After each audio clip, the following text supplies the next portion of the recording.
I've been thinking about something. What if we've completely misunderstood what dark feminine energy is supposed to mean? Because apparently, being a dark feminine woman means you don't chase, you don't explain, you don't text first, you don't give second chances, you don't tolerate anything, you cut people off, you protect your peace, you put yourself first. And honestly, sometimes I look at this content and think, is this self respect or are we just calling selfishness dark femininity?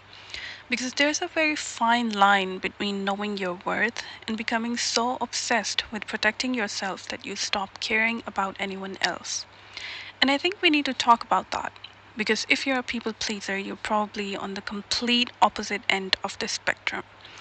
You spend your entire life putting other people first and think about their feelings. You worry about disappointing them. You forgive, accommodate, you show up, you listen, you help, and sometimes you probably wonder, do I actually get anything from being this nice or do I just get used?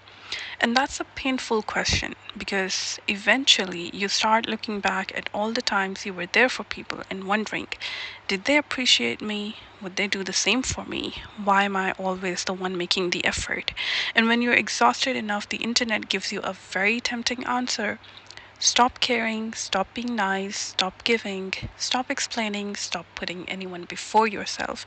Become cold, become unavailable, become mysterious. Become the person who walks away from everyone the second they inconvenience you.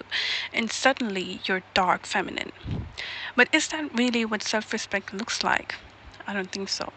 I think there's difference between self respect and selfishness. Self respect says, my needs matter too. Selfishness says, only my needs matter. Self respect says, I won't allow you to repeatedly disrespect me.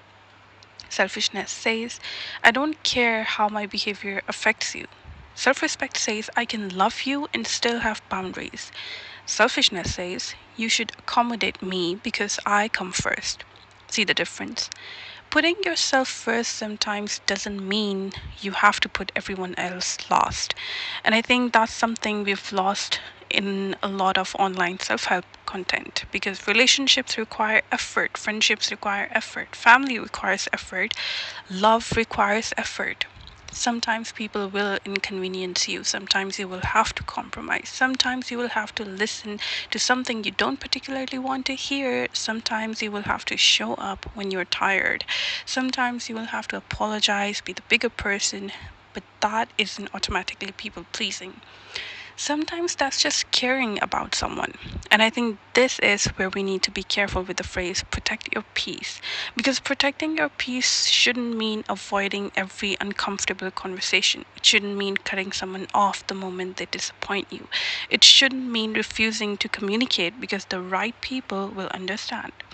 And it definitely shouldn't mean never apologizing. Because if every relationship in your life ends the moment someone crosses an invisible line, at some point you have to ask yourself, am I protecting my peace or am I protecting myself from ever having to be vulnerable? And this brings me to something else I've been wondering about. Is social media actually making us worse at relationships? Because we now have an entire vocabulary for detachment. They didn't text back, match their energy. They disappointed you, cut them off. They crossed a boundary, block them. They didn't make an effort, stop making an effort. And sometimes, yes, you absolutely should walk away. There are situations where a relationship is unhealthy, disrespectful, or one sided, but what happens when we start treating every inconvenience as a red flag? What happens when we stop giving people the opportunity to explain themselves? What happens when we expect everyone to communicate perfectly, understand our boundaries instantly, never make mistakes, never disappoint us, and always know exactly what we need? We might end up with something that looks like independence but feels a lot like isolation. Because relationships aren't made up of perfect people behaving perfectly.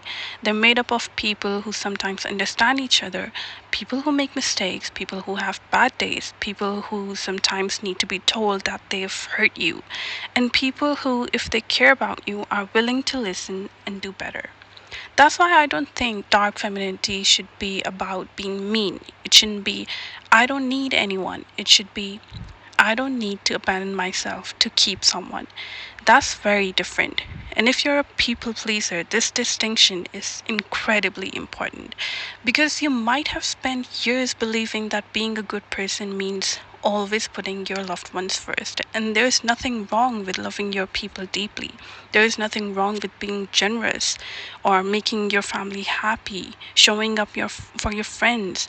There is nothing wrong with making sacrifices for people you love. The problem begins when the sacrifice is always you, when you're always the one compromising, always the one apologizing, understanding, always the one adjusting, always the one saying it's okay when it actually isn't. That's when kindness turns into self abandonment. And I think that's the real lesson people pleasers need. You don't have to stop being kind, you have to stop believing that kindness requires you to disappear. You can put your loved ones first sometimes without putting yourself last every time. You can give without giving everything. You can forgive without forgetting. You can compromise without shrinking. You can love people without becoming responsible for their happiness. And you can have boundaries without becoming cold. That's where I think true self respect lives, somewhere between everyone else comes before me and I come before everyone else. The answer is I matter too. And honestly, I think that's a much healthier version of dark feminine energy. If you like this video, please subscribe and share and like and comment and wait for more videos.